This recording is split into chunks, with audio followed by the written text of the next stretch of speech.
ಆಗಲ್ಲ. ಹಿಡ್ಕೊಳಕಂತೂ ಗಾಡಿ ಒಳ್ಳೆ ಗ್ರಿಪ್ ಅಲ್ಲಿ ಇದೆ. ಆಟೋದವ್ರು ಹಿಂದೆ ಬರ್ಸೋ ಲೈನ್ಗಳೇ ಸಖತ್ತಾಗಿರುತ್ತೆ. ಹೆಮ್ಮೆಯಿಂದ ಹೇಳು, ನಾನು ಕನ್ನಡಿಗ. ಏನ್ ಹಾಕ್ಸೋನೆ ಅದು. ನಾನು ನೆನ್ನೆ ಒಂದು ನೋಡಿದೆ, ಮಸ್ತಾಗಿ ಇತ್ತು. ಇಲ್ಲಿನ ಅನ್ನ ತಿನ್ನುವ ಮುನ್ನ ನೀ ಮೊದಲು ಕರಡಿ ಕನ್ನಡ ಉನ್ನ ಅಂತ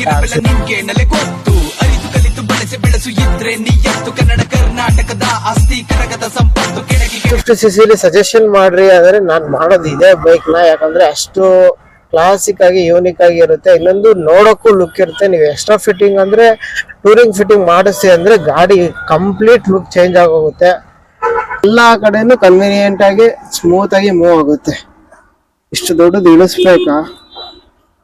ಈ ಸೈಡ್ ಬಂದು ಏನಾದ್ರು ತಪ್ಪು ಮಾಡೋದ್ನ ಇಲ್ಲ ಹಂಗ ಹೋಗ್ಬೇಕಾಗಿತ್ತ? ಸಿಗಾಕೊಂಡ್ಬಿಟ್ಟಿದೀನಿ. ನಾನು ಒಂದ್ ಚಾಲೆಂಜ್ ತಗೊಳ್ಳೋಣ. ನಾನು ಒಂದ್ಸರಿ ಮೋಟೋ ವ್ಲಾಗ್ ನ ಮಾಡೋಣ ಅಂತ ಮೋಟೋ ವ್ಲಾಗಿಂಗ್ ಮಾಡ್ತಾ ಇದ್ದೀನಿ. ನೆಕ್ಸ್ಟ್ ಇದೇ ತರ ಚಾಲೆಂಜಿಂಗ್ ವಿಡಿಯೋಸ್ ನಾನು ಮಾಡ್ತಾ ಇರ್ತೀನಿ. ಯಾವ ತರ ಚಾಲೆಂಜ್ ಮಾಡ್ಬೇಕು ಅನ್ನೋ ನನಗೆ ಒಂದು ಕಾಮೆಂಟ್ ಬಾಕ್ಸ್ ಅಲ್ಲಿ ತಿಳಿಸ್ಕೊಡಿ.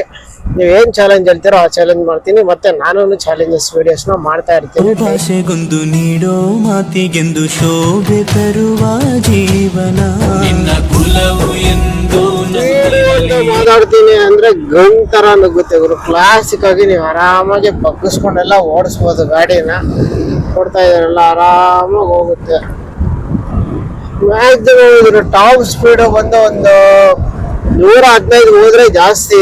ಏನಕ್ಕಂದ್ರೆ ಅಷ್ಟೇ ಇದ್ರ ಟಾಪ್ ಸ್ಪೀಡ್. ಇದು ಬಂದು 150cc. 150cc ಬಂದು ಇದು ತುಂಬಾ ಇನ್ನೊಂದು ಏನಂದ್ರೆ ಬಜೆಟ್ ಫ್ರೆಂಡ್ಲಿ ಆಗಿರೋ ಬೈಕ್ ಇದು. 1,26,000ಕ್ಕೆಲ್ಲ ಸಿಗುತ್ತೆ. ಇದು ಟೂರಿಂಗ್ ಫಿಟ್ಟಿಂಗ್ ಮಾಡಿಸ್ತೀನಿ ಅಂದ್ರೆ ಒಂದು 10,000 ಇಂದ 15,000 ಜಾಸ್ತಿ ಆಗ್ಬೋದು. ಅದ್ ಬಿಟ್ರೆ ಮೇಂಟೆನೆನ್ಸ್ ಬಂದ್ರೆ ಮೇಂಟೆನೆನ್ಸ್ ಚಾರ್ಜಸ್ ಅಂತೂ ತುಂಬಾ ಕಮ್ಮಿ. ನಾನು ತಗೊಂಡು 1 ವರ್ಷ ಆಗೈತೆ. ಇದುವರೆಗೂ ಯಾವ್ದು ಬ್ರೇಕ್ ಪ್ಯಾಡ್ ಕೂಡ ಕಟ್ ಆಗಿಲ್ಲ. ಮತ್ತೆ ಯಾವ್ದು ಕ್ಲಚ್ ಪ್ರಾಬ್ಲಮ್ ಬಂದಿಲ್ಲ. ಗಾಡಿನೇ ಪ್ರಾಬ್ಲಮ್ ಬಂದಿಲ್ಲ. ಹಂಗೆ ಕ್ಲೀನ್ ಆಗಿ ಹೆಂಗಾಯ್ತು ಆಗ ಹೆಂಗಿತ್ತು ತಗೊಂಡಾಗ ಈಗಲೂ ಹಂಗೆ ಇದೆ. ಆ ತರ ಮೇಂಟೈನ್ ಮಾಡಿದೀನಿ. ನೀವು ಆರಾಮಾಗಿ ಮೇಂಟೈನ್ ಬರ್ಬೋದು. ಒಂದು 4,000 ಆಗ್ಬೋದು. 3 ಸರ್ವಿಸ್ಗೂ ಸೇರಿ ಒಂದು 4,000 ಆಗಿದೆ ನನಗೆ ಅಷ್ಟೇ. ಅದ್ ಬಿಟ್ರೆ ಯಾವ ₹1 ಜಾಸ್ತಿ ಆಗಿಲ್ಲ. ನನ್ನ ಸರ್ವಿಸ್ ಚಾರ್ಜಸ್ ಬಿಟ್ರೆ ಗಾಡಿಗೆ ಇದುವರೆಗೂ ಎಕ್ಸ್ಟ್ರಾ ಚಾರ್ಜಸ್ ಅಂದ್ರೆ ಯಾವ್ದನ್ನು ಖರ್ಚು ಮಾಡಿಲ್ಲ. ಬಿಕಾಸ್ ಯಾವ್ದನ್ನು ಚಾರ್ಜ್ ಮಾಡೋ ತರ ಗಾಡಿ ಪ್ರಾಬ್ಲಮ್ ಕೊಟ್ಟಿಲ್ಲ. ನೀವು ಮೈಲೇಜ್ ಬರ್ಬೇಕಂದ್ರೆ ಮೇನ್ ಆಗಿ 3 ಜನ ಗಾಡಿಯಲ್ಲಿ ಹಾಕ್ಬಾರ್ದು. ನೆಕ್ಸ್ಟ್ ಆಯಿಲ್ ಸ್ಪ್ರೇ, ಚೈನ್ ಕ್ಯೂಬರ್ ನ ಸ್ಪ್ರೇ ಮಾಡ್ತಾ ಇರ್ಬೇಕು. ನಿಮ್ಮ ಅಮ್ಮನ ಪಿಂಡ ಯಾವ ಬೋಡಿ ಮಗನಿಗೆ ಅರ್ಥವಾಗುತ್ತದೆ. ನನಗೂ ಅನ್ಸುತ್ತೆ ಅವಾಗ ನಾನು ಯಾವಾಗ ಈ ತರ ಹುಡ್ಗಿನ ಹಾಕೊಂಡು ಹೋಗ್ತೀನೋ ಅಂತ. ಬರೀ ಹುಡುಗರ್ನ ಹಾಕೊಂಡು ಹೋಗೋದೇ ಆಯ್ತು ನನ್ನ ಜೀವನ. ಬೇಡ ಗುರು, ಸಿಂಗಲ್ ಆಗಿದ್ದೀವಿ ಆರಾಮಾಗಿರೋ. ಆ ತರ ಕಪಲ್ ಸ್ಟೋರ್ ನೋಡಿದಾಗ ನನಗೆ ಅನ್ಸೋದು ಒಂದೇ. ಆ ಡೈಲಾಗ್ ಏನು ಅಂದ್ರೆ, ಪ್ರೀತಿ ಮಾಡೋಕೆ ಫಸ್ಟ್ ಬರ್ಬೇಕಾಗಿರೋದು ಸ್ನೇಹ. ಆ ಪ್ರೀತಿನ ಪಡ್ಕೊಬೇಕಂದ್ರೆ ಹಣೆ ಬರಹದಲ್ಲಿ ಬರ್ದಿರ್ಬೇಕು ಬ್ರಹ್ಮ. ಇದು ಒಂದು ಗಾಡಿ ಇಂಜಿನ್ ಕೂಲ್ಡ್ ಇಂಜಿನ್ ಆಗಿದೆ. ಮತ್ತೆ 12.2 bhp ಇದೆ. 13.6 ನ್ಯೂರೋಮೀಟರ್ ಇದೆ ಈ ಗಾಡಿದು. ಇಲ್ಲಿ ನಾನ್ ಗಾಡಿ ತಗೊಂಡು ಆಗ್ಲೇ 1 ವರ್ಷ ಆಯ್ತು. 1 ವರ್ಷದಿಂದ ಗಾಡಿಯಲ್ಲಿ ಯಾವುದೇ ಪ್ರಾಬ್ಲಮ್ ಕೂಡ ಬಂದಿಲ್ಲ. ಗಾಡಿ ಮಾತ್ರ ಸೆಕ್ಸಿಯಾಗಿ ಐತೆ. ಒಂದು ಬ್ರೇಕ್ ಪ್ಯಾಡ್ ಕೂಡ ನಾನು ಇಲ್ಲಿವರೆಗೂ ಚೇಂಜ್ ಮಾಡಿಲ್ಲ. 1 ವರ್ಷ ಆಯ್ತು. ಆಗ್ಲೇ 3 ಸರ್ವಿಸ್ ಮಾಡಿಸಿದ್ದೀನಿ. 3ನೇ ಸರ್ವಿಸ್ ಆದ್ಮೇಲೆ ಅಂತೂ ಗಾಡಿ ಸಖತ್ ಪಿಕಪ್ ಬರುತ್ತೆ. ಯಾವ ತರ ಅಂದ್ರೆ ಗನ್ ನುಗ್ದಂಗ್ ನುಗ್ಗುತ್ತೆ. ತುಂಬಾ ಚೆನ್ನಾಗಿರುತ್ತೆ. ನೀವು ಬಗ್ಗಿಸ್ತೀನಿ ಅಂದ್ರು ನೋಡಿ ಆರಾಮಾಗಿ ಬಗ್ಗಿಸ್ಕೊಂಡು ಆರಾಮಾಗಿ ಹೋಗ್ಬೋದು. ಏನು ಇದ್ರಲ್ಲಿ ಗಾಡಿ ತಗೊಂಡಿದ ತಕ್ಷಣ ಡ್ಯಾಮೇಜ್ ಆಗೋದೆ ಏನು ಅಂದ್ರೆ ಈ ಪೆಟ್ರೋಲ್ ಟ್ಯಾಂಕ್ ಇದೆ ಗೊತ್ತಾ, ಇದು ಡ್ಯಾಮೇಜ್ ಆಗುತ್ತೆ. ನೆಕ್ಸ್ಟ್ ಅದ್ ಬಿಟ್ರೆ ಇನ್ಯಾವ್ದು ಇಲ್ಲ. ಆದ್ರೆ ಸ್ವಲ್ಪ ಇಲ್ಲಿ ಕಲರ್ ಶೇಡಿಂಗ್ ಆಗುತ್ತೆ ಬ್ಲಾಕ್ ಕಲರ್ ಮೇಲೆ. ಈಗ ಗೇರ್ ಶಿಫ್ಟಿಂಗ್ ನೋಡೋಣ. ಇದು ಫಸ್ಟ್ ಗೇರ್ ಅಲ್ಲಿ ಐತೆ. ಫಸ್ಟ್ ಗೇರ್ ನೋಡ್ಕೊಳ್ಳಿ ಹಂಗೆ. ಸೆಕೆಂಡ್ ಗೇರು, third gear, 4th gear, finally 5th gear. 5th gear ಬರೋಷ್ಟೊತ್ತಿಗೆ 80-90 ವರೆಗೂ ಎತ್ಕೊಂಡಿದೆ. ಫುಲ್ ಸಖತ್ ಸ್ಪೀಡ್ ಅಲ್ಲಿ ಹೋಗುತ್ತೆ ಗಾಡಿ ಮಾತ್ರ. 100 ಈಸಿಯಾಗಿ ರೀಚ್ ಮಾಡಿಸ್ಬೋದು. ನೋಡ್ತಾ ಇದೀರಲ್ಲ, 100 ಈಸಿಯಾಗಿ ಕಣ್ಣು ಮುಚ್ಕೊಂಡು ರೀಚ್ ಮಾಡಿಸ್ಬೋದು. 100 ರೀಚ್ ಆಯ್ತು ಆಗ್ಲೇ. ಸೆಕೆಂಡ್ಸ್ ಅಲ್ಲಿ ಎಷ್ಟೋ ಸೆಕೆಂಡ್ಸ್ ಅಲ್ಲಿ ರೀಚ್ ಆಗೋಯ್ತು. 105 ಸಿಕ್ತು. ನೋಡಿ ಈ ತರ ಸಡನ್ ಆಗಿ ಬ್ರೇಕ್ ಹೊಡಿತಾ ಇರ್ತಾರೆ. ಬಟ್ ಬ್ರೇಕಿಂಗ್ ಸಿಸ್ಟಮ್ ನೀನ್ 100ರಲ್ಲಿ ಇದ್ರು ಇವಾಗ 60ರಲ್ಲಿ ಇದೀನಿ ಅಂದ್ರೆ ಇಮಿಡಿಯೇಟ್ ಡೌನ್ ಮಾಡುತ್ತೆ ಬ್ರೇಕಿಂಗ್ ಸಿಸ್ಟಮ್ ಮಾತ್ರ ಸಖತ್ತಾಗಿದೆ. ಇದು ಬಂದು ಫ್ರಂಟ್ ABS ಕೊಟ್ಟವನೇ, ಬ್ಯಾಕ್ ABS ಇಲ್ಲ. ಕಂಟ್ರೋಲಿಂಗ್ ಅಂತ ಹೋದ್ರೆ ಗಾಡಿ ಮಾತ್ರ ಆರಾಮಾಗಿ ಕಂಟ್ರೋಲ್ ಮಾಡ್ಬೋದು. ಯಾವ್ದು ಸೂಪರ್ ಬೈಕು ಅಥವಾ 300cc 400cc ಓಡಿಸಿ ಈ ಗಾಡಿ ತಗೋತೀನಿ ಅಂದ್ರೆ ನಿಮ್ಗೆ ಸ್ಪೀಡ್ ಸ್ವಲ್ಪ ಅನ್ನೋದಕ್ಕಿಂತ ತುಂಬಾ ಕಮ್ಮಿನೇ ಅನ್ಸ್ಬೋದು. ಯಾಕಂದ್ರೆ ಇದು ಬಂದು 120 ಹೋಗಲ್ಲ, 115 ಟಾಪ್ ಸ್ಪೀಡ್ ಆಗುತ್ತೆ. ಸಿಂಗಲ್ ಕುತ್ಕೊಂಡ್ರೆ, ಡಬಲ್ ಕುತ್ಕೊಂಡ್ರೆ ಎಷ್ಟಾಗುತ್ತೆ ನಾನು ಚೆಕ್ ಮಾಡಿಲ್ಲ. ಟ್ಯಾಂಕ್ ನೋಡಕ್ ಮಾತ್ರ ಇಷ್ಟು ದಪ್ಪ ಇದೆ, ಬಟ್ ಸೇಫ್ಟಿಯಿಂದ ಮಾಡಿದಾನೆ, ಡ್ಯಾಮೇಜ್ ಅಂತೂ ಆಗೋದೇ ಇಲ್ಲ. ನಿಮ್ ಬೀಜಗಳಿಗಂತೂ ಕರೆಕ್ಟ್ ಆಗಿರುತ್ತೆ. ಆಕ್ಚುಲಿ ನಾನು ಬ್ರಿಡ್ಜ್ ಮೇಲೆ ಹೋಗ್ಬೇಕಾಗಿತ್ತು, ಕೆಳಗಡೆ ಬಂದ್ಬಿಟ್ಟಿದ್ದೀನಿ. ಇಲ್ಲಿ ಹೋದ್ರೆ ಅಂತೂ ಹೆವಿ ರೋದನೆ, ಅದೆಷ್ಟು ಸಿಗ್ನಲ್ಗಳು ಇರ್ತಾವೋ ಲೆಕ್ಕನೇ ಇಲ್ಲ. ಅವರು ಇಲ್ಲಿಂದ ಒಂದ್ 100 ಮೀಟರ್ಗೂ ಸಿಗ್ನಲ್ ಕೊಟ್ಟಿರ್ತಾನೆ. ನಾನು ಹೆಂಗೆ ರೋಡ್ ಮಿಸ್ ಆಯ್ತು ಅನ್ನೋದೇ ಗೊತ್ತಿಲ್ಲ. ಇನ್ನು ಮುಂದೆ ಹೋಗಿ ನಾನು ರೈಟ್ ಹಾಕೋಬೇಕಾಗಿತ್ತು, ಫಸ್ಟೇ ರೈಟ್ ಹಾಕೊಂಡು ಅಂಡರ್ ಪಾಸ್ ಬಂದ್ಬಿಟ್ಟೆ. ಅದಕ್ಕೆ ಅನ್ಸುತ್ತೆ. ನಮಗೂ ಒಂದು ಆಸೆ ಇರುತ್ತೆ ಗುರು, ಸೂಪರ್ ಬೈಕ್ ತಗೋಬೇಕು ಅಂತ. ನನ್ಗಿರೋ ಆಸೆ ಸೂಪರ್ ಬೈಕ್ ಯಾವುದು ಅಂದ್ರೆ Z900. ಅದಂತೂ ಅಲ್ಟಿಮೇಟ್ ಗಾಡಿ, ಸ್ವರ್ಗದಲ್ಲೇ ಹೋದಂಗಿರುತ್ತೆ. ಗಾಳಿಲಿ ತೇಲ್ತಾ ಇರ್ತೀವಿ. ಹೀಗೆ ಇನ್ನೊಂದೇನಂದ್ರೆ ಇದ್ರಲ್ಲಿ ಆಫ್ ರೋಡಿಂಗ್ ಕೂಡ ನೀವು ಕಣ್ಣು ಮುಚ್ಕೊಂಡು ಮಾಡ್ಬೋದು. ಅದಲ್ಲ, ಈ ತರ ಆಫ್ ರೋಡ್ ಇದ್ದಾಗ ಕಣ್ಣು ಮುಚ್ಕೊಂಡು ಆಫ್ ರೋಡ್ ಕೂಡ ಮಾಡ್ಬೋದು. ಶಾಕ್ ಅಬ್ಸರ್ವ್ ಕೂಡ ಹೋಗಿಲ್ಲ ಗುರು, 1 ವರ್ಷ ಆಯ್ತು. ಯಾವ ತರ ಎಲ್ಲ ಉಜ್ಜಾಡಿದೀವಿ ಗಾಡಿನ. ಉಜ್ಜಾಡಿರೋದು ಅಂದ್ರೆ ಈ ತರ ಆಫ್ ರೋಡ್ಗೆಲ್ಲ ತಗೊಂಡೋಗಿದ್ದೀನಿ. ಬಟ್ ಎಲ್ಲಾ ಕಡೆನೂ ಕನ್ವೀನಿಯೆಂಟ್ ಆಗಿ ಸ್ಮೂತ್ ಆಗಿ ಮೂವ್ ಆಗುತ್ತೆ. ಇಷ್ಟು ದೊಡ್ಡದು ಇಳಿಸ್ಬೇಕಾ? ಸಮುದ್ರದೊಳಗೆ ಇಳಿಸ್ತಾ ಇದ್ದೀನಿ ನೋಡಿದ್ರಲ್ಲ ಆಫ್ ರೋಡಿಂಗ್. ಇನ್ನೊಂದು ಕುತ್ಕೊಳ್ಳೋಕೆ ಕನ್ವೀನಿಯೆಂಟ್ ಆಗಿರುತ್ತೆ. ಇದ್ರ ಸೀಟ್ ಹೈಟ್ ಬಂದು 790 ಸೀಟ್ ಹೈಟ್ ಇದೆ. ಇದರಲ್ಲಿ ನೋಡ್ಬೋದು, ಈಗ ನೀವು ಒಂದು ಟೈಮರ್ ಕೂಡ ಸೆಟ್ ಮಾಡ್ಕೋಬೋದು. ಟೈಮ್ ನೋಡ್ಬೋದು. ನೆಕ್ಸ್ಟ್ ಇಲ್ಲಿಂದ ಕಿಲೋಮೀಟ್ರು ಮತ್ತೆ ಟ್ರಿಪ್ ಕೂಡ ಹಾಕೊಬೋದು. ಎಷ್ಟೆಷ್ಟು ಇವಾಗ ಲಾಂಗ್ ಡ್ರೈವ್ ಹೋಗ್ತೀವಿ ಅಂದ್ರೆ ಟ್ರಿಪ್ ಹಾಕೊಂಡು ಸ್ಟಾರ್ಟ್ ಮಾಡ್ಕೋಬೋದು.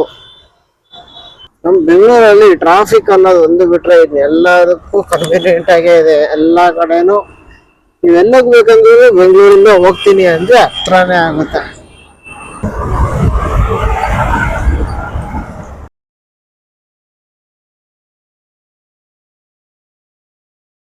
ಪಂಚರ್ ಆಗೈತೆ ಅನ್ನೋ ಡೌಟ್ ಬಂದಿತ್ತು, ಬಟ್ ಯಾವ್ದು ಪಂಚರ್ ಆಗಿಲ್ಲ. ಅಲ್ಲಿ ಮೇ ಬಿ ಮಣ್ಣು ಇತ್ತೇನೋ, ಅದಕ್ಕೆ ಸ್ಕಿಡ್ ಆಗ್ತಾ ಇತ್ತು ಗಾಡಿ.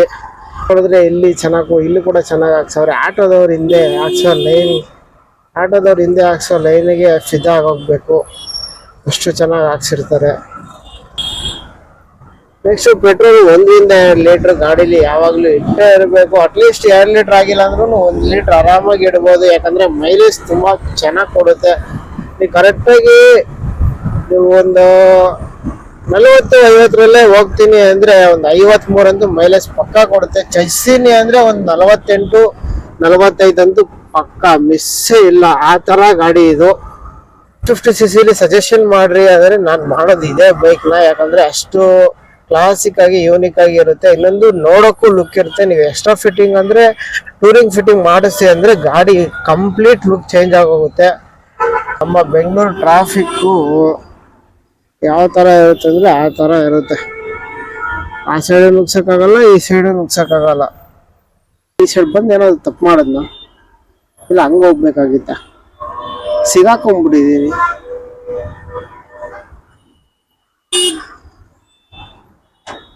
ಹಂಗ ಹೋಗ್ಬೇಕಿತ್ತು, ನಾನು ಸಿಗಾಕೊಂಡ್ಬಿಟ್ಟಿದೀನಿ.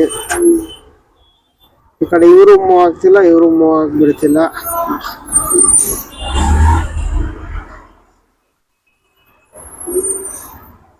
ನಂಗೊಂದ್ ಸ್ವಲ್ಪ ಜಾಗ ಕೊಟ್ರೆ ಅಂತ ಹೊಂಟೋಗ್ತೀನಿ. ಒಂದೇ ಒಂದು ಬಸ್ ಬಂದಿರಿಂದ ಇಲ್ಲಿ ಇಷ್ಟು ಜನ ನಿಂತ್ಕೊಂಡಿದ್ದಾರೆ. ಮುಂದೆ ಟ್ರಾಫಿಕ್ ಆಗಿರುತ್ತೆ. ಬಿಸಿಲಲ್ಲಿ ಇಂಥವ್ರು ಕೆಲಸ ಮಾಡ್ತಾ ಇರ್ತಾರೆ. ಇವರು ಎಲ್ಲ ಹಿಡ್ಕೊಳಕಂತೂ ಗಾಡಿ ಒಳ್ಳೆ ಗ್ರಿಪ್ ಅಲ್ಲಿ ಇದೆ. ಆಫ್ ಮಾಡ್ಕೊಳ್ಳಿ, ಸೈಡ್ ಇಂಡಿಕೇಟರ್ ಹಾಕೊಳ್ಳಿ, ಆರಾಮಾಗಿ ನುಗ್ತಾ ಇರಿ. ಇನ್ನೊಂದು ಮೈಲೇಜ್ ಜಾಸ್ತಿ ಬರ್ಬೇಕಂದ್ರೆ ನಾವು 1 ನಿಮಿಷ 2 ನಿಮಿಷ ಟ್ರಾಫಿಕ್ ಅಲ್ಲಿ ನಿಂತ್ಕೊಂಡಾಗ ಗಾಡಿನ ಆಫ್ ಮಾಡ್ಬಿಡಿ. ಇನ್ಮೇಲೆ ನಾನು ಎಲ್ಲ ತರದ ಚಾಲೆಂಜಿಂಗ್ ವಿಡಿಯೋಸ್ನ ಮಾಡ್ತಾ ಇರ್ತೀನಿ. ನಾನು ಇವತ್ತು ಸ್ಟಾರ್ಟ್ ಮಾಡಿರೋದು ಮೋಟೋ ವ್ಲಾಗಿಂಗ್ ಚಾಲೆಂಜ್ನ ಸ್ಟಾರ್ಟ್ ಮಾಡ್ಕೊಂಡಿದ್ದೀನಿ. ಅವ್ರು ಹೆಂಗ್ ಮಾಡ್ತಾರೆ ಅನ್ನೋದನ್ನ ನೋಡಿ ನಾನು ಕೂಡ ಒಂದು ಮೋಟೋ ವ್ಲಾಗ್ ಚಾಲೆಂಜ್ನ ತಗೊಂಡು ಇವಾಗ ನಾನು ಮೋಟೋ ವ್ಲಾಗ್ನ ಮಾಡ್ತಾ ಇದ್ದೀನಿ. ನಾನಿವತ್ತು ಮೋಟೋ ವ್ಲಾಗ್ ಮಾಡ್ತಾ ಇರೋ ಕಾರಣ ಇಷ್ಟೇ, ನಾನು ಇದೊಂದು ಚಾಲೆಂಜ್ ಆಗಿ ತಗೊಂಡಿದ್ದೀನಿ. ಮೋಟೋ ವ್ಲಾಗ್ ಮಾಡೋರ ಕಷ್ಟಗಳು ಹೆಂಗಿರುತ್ತೆ ಮತ್ತೆ ಅವ್ರು ಯಾವ ತರ ಮಾಡ್ತಾರೆ ಅನ್ನೋದನ್ನ ನೋಡಿ ನಾನು ಕಲ್ತ್ಕೊಂಡಿದ್ದೀನಿ. ಈಗ ಅದಕ್ಕೆ ನಾನು ಒಂದು ಚಾಲೆಂಜ್ ತಗೊಳ್ಳೋಣ, ನಾನು ಒಂದ್ಸರಿ ಮೋಟೋ ವ್ಲಾಗ್ನ ಮಾಡೋಣ ಅಂತ ಮೋಟೋ ವ್ಲಾಗಿಂಗ್ ಮಾಡ್ತಾ ಇದ್ದೀನಿ. ನೆಕ್ಸ್ಟ್ ಇದೇ ತರ ಚಾಲೆಂಜಿಂಗ್ ವಿಡಿಯೋಸ್ ನಾನು ಮಾಡ್ತಾ ಇರ್ತೀನಿ. ಯಾವ ತರ ಚಾಲೆಂಜ್ ಮಾಡಬೇಕು ಅನ್ನೋ ನನಗೆ ಒಂದು ಕಾಮೆಂಟ್ ಬಾಕ್ಸ್ ಅಲ್ಲಿ ತಿಳಿಸ್ಕೊಡಿ. ನೀವು ಏನ್ ಚಾಲೆಂಜ್ ಹೇಳ್ತೀರೋ ಆ ಚಾಲೆಂಜ್ ಮಾಡ್ತೀನಿ. ಮತ್ತೆ ನಾನು ಚಾಲೆಂಜಸ್ ವಿಡಿಯೋಸ್ನ ಮಾಡ್ತಾ ಇರ್ತೀನಿ. ನಾನು ನನ್ನದೇ ಅಂತ ಬಾಳ್ದಿರ ಎಲ್ಲರೂ ನಾವು ನಮ್ಮವರು ನಮ್ದು ಅಂತ ಬಾಳಿ, ಆಗ ಎಲ್ಲರೂ ಒಗ್ಗಟ್ಟಾಗಿರ್ತೀವಿ. ನಾವು ಕನ್ನಡಿಗರೆಲ್ಲ ಒಗ್ಗಟ್ಟಾಗಿ ಇರಬೇಕು, ಕನ್ನಡನ ಬೆಳೆಸ್ಬೇಕು. ಕನ್ನಡವೇ ನಿತ್ಯ, ಕನ್ನಡವೇ ಸತ್ಯ. ಇಸ್ಕಾನ್ ಟೆಂಪಲ್ ಅಂತೂ ಟೂರಿಸ್ಟ್ ಪ್ಲೇಸ್ಗಂತೂ ಏನು ಕಮ್ಮಿನೇ ಇಲ್ಲ, ಆ ಥರ ಇಂಪ್ರೂವ್ಮೆಂಟ್ ಆಗಿದೆ. ಸ್ಯಾಟರ್ಡೇಸ್ ನೋಡಿದ್ರೆ ಇಸ್ಕಾನ್ ಟೆಂಪಲ್ಗೆ ಇಲ್ಲಿ ಪಾರ್ಕಿಂಗಿಗೂ ಕೂಡ ಜಾಗ ಇರಲ್ಲ. ಪಾರ್ಕಿಂಗ್ ಹೌಸ್ಫುಲ್ ಅಂತ ಬೇರೆ ಹಾಕಿರ್ತಾರೆ. ಒಳಗಡೆ ಎಷ್ಟು ಜನ ತುಂಬಿಕೊಂಡಿರ್ತಾರೆ ಅಂದರೆ ಲೆಕ್ಕನೇ ಇಲ್ಲ. ಅದೆಷ್ಟೋ ಸಾವಿರ ಜನ ಒಳಗಡೆಗೆ ಹೋಗಿ ಬರ್ತಾನೆ ಇರ್ತಾರೆ. ಸ್ಯಾಟರ್ಡೇ ಬಂದರೆ ಫುಲ್ಲು ರಶ್ ಅನ್ಕೊಳ್ಳಿ, ಒಳಗಡೆ ಕಾಲಿಡಕ್ಕೂ ಜಾಗ ಇರಲ್ಲ. ಆ ಥರ ಟೂರಿಸ್ಟ್ ಪ್ಲೇಸ್ ಆಗಿದೆ ನಮ್ಮ ಇಸ್ಕಾನ್. ಅದು ನಮ್ಮ ಬೆಂಗಳೂರಲ್ಲಿ ನಮ್ಮ ಹೆಮ್ಮೆ. ಎಷ್ಟೋ ಜನಕ್ಕೆ ತುಂಬಾ ಡೌಟ್ ಇರುತ್ತೆ, ಈ ಗಾಡಿಲಿ FZ FI V3 ಅಲ್ಲಿ ಗಾಡಿ ಇದು ಈ ಪೆಟ್ರೋಲ್ ಟ್ಯಾಂಕ್ ಹೊಡೆದೋಗುತ್ತೆ ಅಂತ. ಯಾವುದೇ ಕಾರಣಕ್ಕೂ ಇಲ್ಲ. ಅದು ನೀವು ಟ್ರಿಬಲ್ ರೈಡ್ ಹಾಕೊಂಡು ತುಂಬಾ ಅದ್ರ ಮೇಲೆ ಫೋರ್ಸ್ ಕೊಟ್ರೆ ಮಾತ್ರ ಅದು ಹೊಡೆದೋಗಕ್ಕೆ ಚಾನ್ಸ್ ಇರುತ್ತೆ. ಅದು ಬಿಟ್ರೆ ಯಾವುದೇ ತರದ ಡ್ಯಾಮೇಜ್ ಆಗಲ್ಲ ಟ್ಯಾಂಕ್ಗೆ. ನೀವು ನೋಡ್ತಾ ಇರ್ಬೋದು ಎಷ್ಟು ಕಂಫರ್ಟಬಲ್ ಆಗಿ ಕೂತಿದ್ದೀನಿ ಅಂತ. ನಿಮ್ಗೆ ಇನ್ನೊಂದು ಬ್ಯಾಕ್ ಪೇನ್ ಬರಲ್ಲ, ಬ್ಯಾಕ್ ಪೇನ್ ಬದಲು ಅಂಡ್ ಪೇನ್ ಬರ್ತದೆ. ಅದು ಬಿಟ್ರೆ ಇನ್ನೇನು ಇಲ್ಲ. ಇಷ್ಟು ಹೇಳ್ತಾ ಇವತ್ತಿನ ಮೋಟೋ ವ್ಲಾಗ್ನ ಮುಗಿಸ್ತಾ ಇದ್ದೀನಿ. ಮತ್ತೆ ನೆಕ್ಸ್ಟ್ ಚಾಲೆಂಜಿಂಗ್ ವಿಡಿಯೋದಲ್ಲಿ ಸಿಗ್ತೀನಿ. ಅಲ್ಲಿವರೆಗೂ ಬಾಯ್, ಟೇಕ್ ಕೇರ್ ಗಾಯ್ಸ್.